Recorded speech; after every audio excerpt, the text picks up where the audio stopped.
going guys, Cody from MotorcycleMD. Welcome to part 4 of the road to stardom as we are working towards finishing up the 1970 CL350 tracker build that I've been working on for quite some time. Now, in this video, we're going to be rolling. So if you haven't checked out part 1, 2, or 3 of this build, check them out. Bring you up to speed. I try to speed them up so we can get to the point to where we're at right now. The next video that will be coming out next week will be where we're at right now when we hopefully fixing something, putting something together, doing something.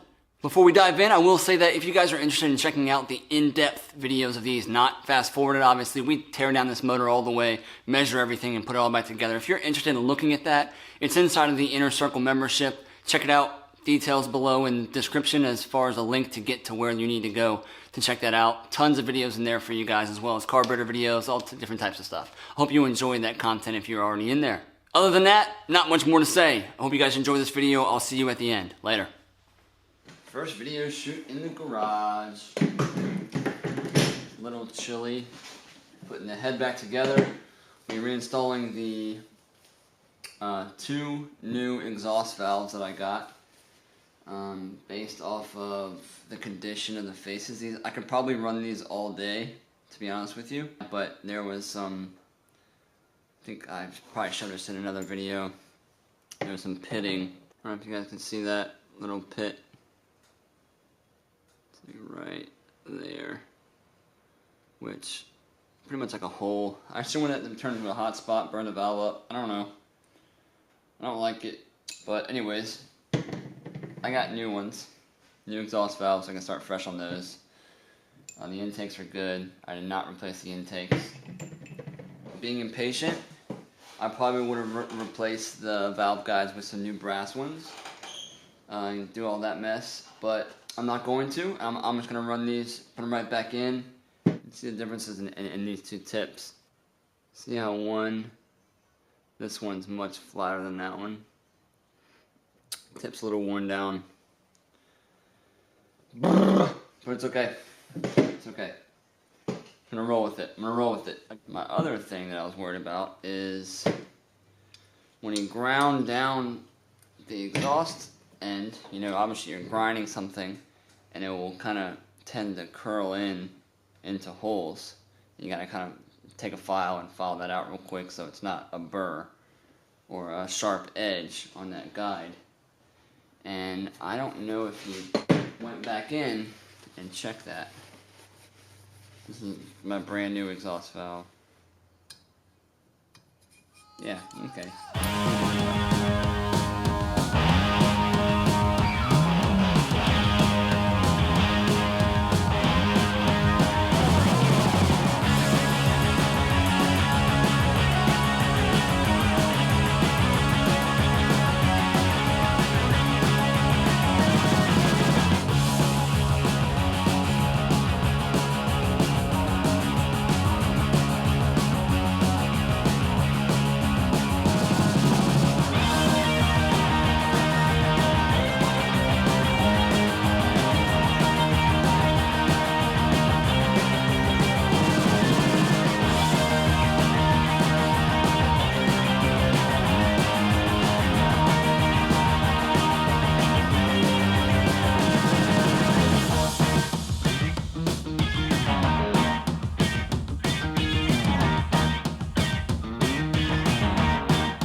Rockers that you guys might remember I did a lot of work to.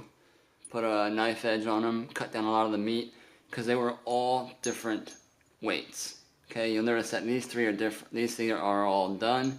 This one is not done because I trimmed tons of weight off of all of these, and when I was done trimming all the weight off of these, this one was the lowest weight from the get, right? And this was the lightest rocker that was there. And I want them all to be the same. I think that might help balance things out a little bit if they are all the same. I may be wrong. Some people might say, well, no, just do the same thing that you did to these, but then this one's going to be way lighter than all of these. And with my measurement, or my scale, 0 ounces right now. Here's one that's not trimmed. 3 ounces. Trimmed. 2.93. 2.96. 2.93. So it's a little heavier, but not enough to do a bunch of work to. That's why I'm going to leave it the way it is.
motor's back in the frame.